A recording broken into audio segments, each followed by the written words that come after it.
Hello दोस्तों, आप देख रहे हैं डीडी के दिल दहला देने वाली कहानियाँ।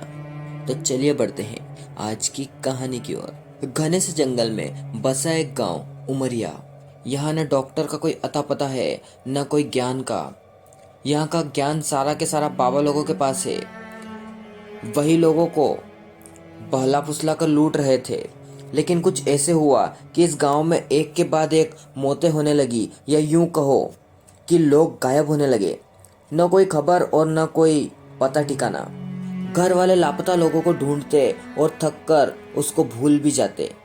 ऐसा कुछ चल रहा था उमरिया गांव में। शशि की लड़की बहुत बीमार थी।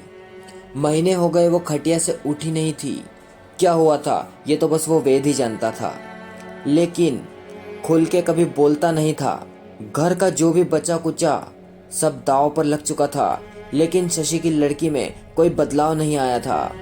वो जैसे अब मरने का इंतजार कर रही थी। एक दिन शशि, उसकी बीवी और बेटी वेद के घर गए थे। वेद बोला, शशि तेरी लड़की को कोई भयंकर बीमारी है, मुझे लगता है ये सारे गांव में फैल जाएगी। तुम दोनों भी दूर रहो इससे, तुम दोनों भी मर जाओगे। ऐसे सुनते ही शशि की बीवी रखमा अपनी बेटी को सीने से लगा के रोने लगी। शशि को भी अब रोना रोका नहीं जा रहा था।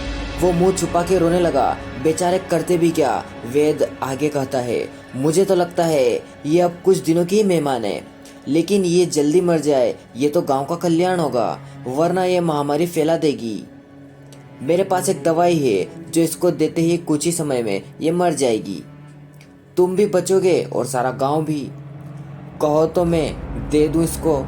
ऐसा सुनते ही शशि अपनी लड़की को गोद में उठा लेता है। अरे हैवान वेद, तुझे अकल है क्या? मैं खुद अपनी बच्ची को मार दूं क्या? ये पाप लेकर मैं कैसे जीऊंगा? तू कोई वेद नहीं, कसाई है, कसाई। इतना बोल के शशि और उसकी बीवी घर की ओर चल दिए। आंखों से बहते आंसू थमने का नाम नहीं ले रहे थे। 12 साल की बच्ची बीमारी के बिल्कुल आधी हो गई थी। न कुछ खाती थी, न उसका वजन बढ़ता। शशि उसको लेकर घर की तरफ जाने लगा। बीच में घना जंगल पड़ता था।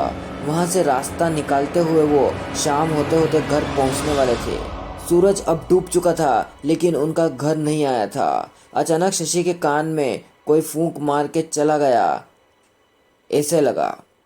वो थोड़ी देर के लिए रुका, फिर कुछ नहीं है सोच के आगे बढ़ा। अंधेरा हो चुका था। ऊपर आसमान की तरफ देखकर रास्ता खोज रहे थे, तभी एक अजीब सी आवाज आई, लेकिन उसे सिर्फ शशि ही सुन सका। अपनी बच्ची को ठीक करना चाहता था। वो आवाज बहुत ही डरावनी सी थी, मानो कितने सारे कौवे एक साथ चिल्ला रहे हों। अगर हाँ है तो कल रात को सामने की टिले के पास आ जाना। और वो आवाज अचानक से गायब हो गई। शशि ने अपनी बीवी से पूछा, तुमने कुछ सुना? उसने ना में जवाब दिया। घर जाकर शशि उसी के बारे में सोच रहा था। क्या ये सच था या मेरा कोई वहम था? लेकिन अगर ये सच हुआ तो? यही सोच में वो डूब चुका था। सुबह हुई, लेकिन शशि को तो रात का इंतजार था। वो यहाँ वहाँ घूम रहा था। उसके मुंह से शाम का निवाला भी नहीं उतर रहा था। उसको अपनी लड़की की तबीयत ठीक करनी थी। वो थैला उठा के जंगल की तरफ जाने लगा। उसको पता था कि ये जंगल शापित है, यहाँ नरभक्षी पिशाचिनी का ठिकाना है। लेकिन अपनी लड़की की तबीयत के सामने उसको कुछ भी नहीं दिख रहा था। उसकी बीवी ने उसको रोकते हुए बोला, इतनी रात को कहाँ जा रहे हो? शशि ने कहा, मैंने सुना है उस पहाड़ी पे कोई नया बाबा आया है, बहुत पहुंचा हुआ है, उससे मिलकर आता हूँ, शायद कुछ फायदा हो। और वो सीधे अंधेरे की तरफ चलने लगा और सामने से जंगल में कहीं गुम हो गया। वो सीधा कल वाली जगह तलाशने लगा। वो उस टीले के पास पहुंचा और उसने आवाज लगाई, मैं आ गया हूँ, मेरी लड़की को ठीक करने का कोई उपाय बताओ। मुझे पता था तू आएगा। वह भयंकर आवाज अब बहुत ही ज्यादा शोर से सुनाई दे रही थी। अब वो सामने प्रकट हो गई। वो भयंकर रूप में जमीन के ऊपर ही उड़ रही थी। सड़े मांस की गंध आने लगी थी। उसका डरावना काला रूप देखकर शशि के पसीने छूटने लगे, हाथ पांव कांपने लगे, क्योंकि वो एक पिशाचिनी थी। तू डर मत, मैं तेरी लड़की को ठीक कर दूंगी, लेकिन मेरा एक काम है, वो तुझे करना होगा। बोल मंजूर है तो मैं आगे बोलूंगी। पिशाचिनी की यह बात सुनकर शशि बोल पड़ा, अगर मेरी बच्ची ठीक हो जाए तो मैं सब कुछ करने को तैयार हूँ। पिशाचिनी आगे कहती है, कल यहाँ पर एक बकरे की बलि देना होगी, तू उसको मारेगा और यहाँ जमीन पे गाड़ के चला जाएगा। इतना तुझे करना है, तेरी बच्ची ठीक हो जाएगी। इतनी सी बात है, इसलिए शशि वहां से भागा हुआ घर पहुंचता है और दूसरी रात को सब सो जाने के बाद घर का एक बकरा अपने कंधे पर लाद कर जंगल में चला जाता है। वहां जाकर उस बकरे की बलि देकर उसे गड्ढे में दफन कर चला आता है। यहाँ घर पहुंचते ही देखकर चौंक जाता है। उसको अपनी आंखों पर यकीन नहीं होता। उसकी लड़की उठकर खाना खा रही होती है। वो यह देखकर खुशी से झूम उठता है। वो भी साथ में बैठकर खाना खाता है।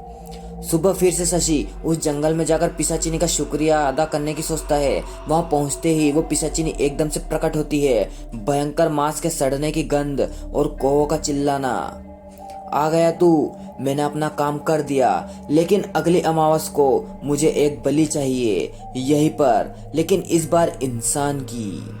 शशि यह सुनकर डर जाता है और हकलाते हुए कहता है, मैं इंसान को नहीं मार सकता, मुझे माफ कर दो। सुन शशि, तेरी लड़की मेरी वजह से ठीक हुई है। अगर तू मुझे बलि लाकर नहीं देगा तो मैं तुझे मार दूंगी या फिर तेरी बच्ची को। बलि तो तुझे देनी ही होगी, सोच ले। पिशाचिनी चिल्लाकर गायब हो गई। शशि घर आकर सोच में पड़ जाता है। अपनी बच्ची को चलते फिरते देखकर वो अपने सारे गम भूल जाता है।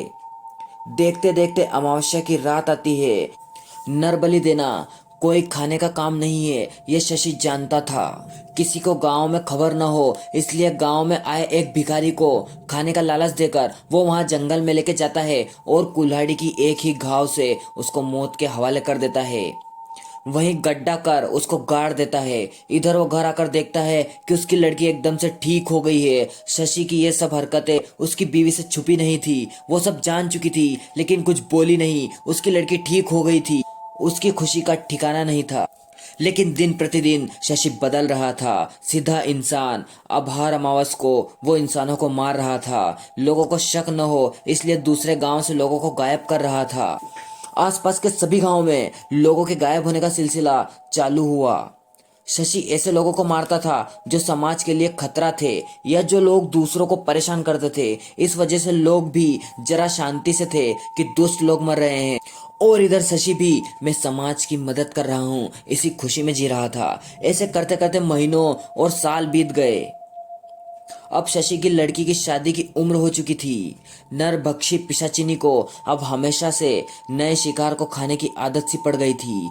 लेकिन जैसे ही शशि की लड़की की शादी की खबर उसको लगी, वो गुस्से से तिलमिला उठी।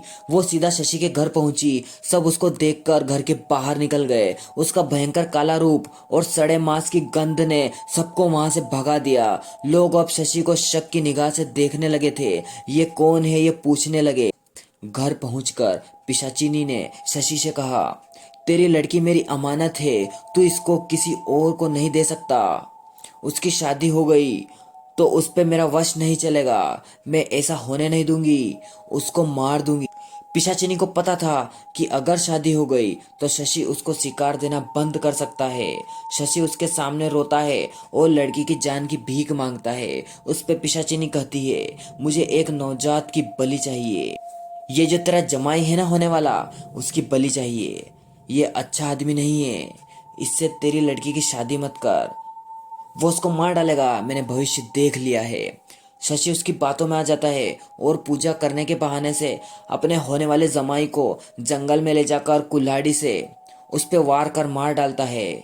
उसको मारते हुए उस लड़की का बाप देख लेता है। उसको मारते हुए उस लड़के का बाप देख लेता है। इतने में वो नरभक्षी पिशाचिनी वहां आ जाती है। शशि, आज तक तूने सभी बुरे लोगों को मारा था, लेकिन सबसे पहली बलि वो भिखारी जो कि बेगुनाह था, और ये तेरा जमाई भी बेगुनाह था। लड़की के प्यार में तू अंधा था और अब तू पाप करके पापी बन गया है। वो शैतानी दर्दनाक हंसी चारों तरफ गूंजने लगती है। पीछे से जमाई का बाप शशि को टूट पड़ता है। ये देख के पिशाचिनी जमाई के बाप के शरीर में प्रवेश करती है और शशि को मार डालती है और शशि के मरने के बाद उसके शरीर से निकल जाती है। ये सब देख के जमाई का बाप कुछ समझ नहीं पाता, क्या हुआ ये सोच रहा होता है। वो अब खूनी बन गया था, अपने लड़के की लाश के पास बैठ के रोने लगता है। तभी पिशाचिनी की आवाज आती है, तू अपने लड़के को जिंदा देखना चाहता है? अगर हाँ तो शशि की लाश को गड्ढे में डाल के दफन कर दे और मुझे हर अमावस्या की रात को एक इंसान की बलि ला कर दो। अगर मंजूर है तो बोलो। लड़के का बाप मजबूर था। सामने लड़के को मरा देखकर पिशाचिनी को हाँ कहता है। उसके हाँ कहते ही लड़का जिंदा हो उठता है। तो आपको हमारी हॉरर स्टोरी कैसी लगी कमेंट करके जरूर बताएं। साथ ही वीडियो को लाइक और चैनल को सब्सक्राइब जरूर कर दें। और अगर आपके साथ भी कोई ऐसी घटना घटी है तो आप हमें कमेंट करके जरूर बताएं।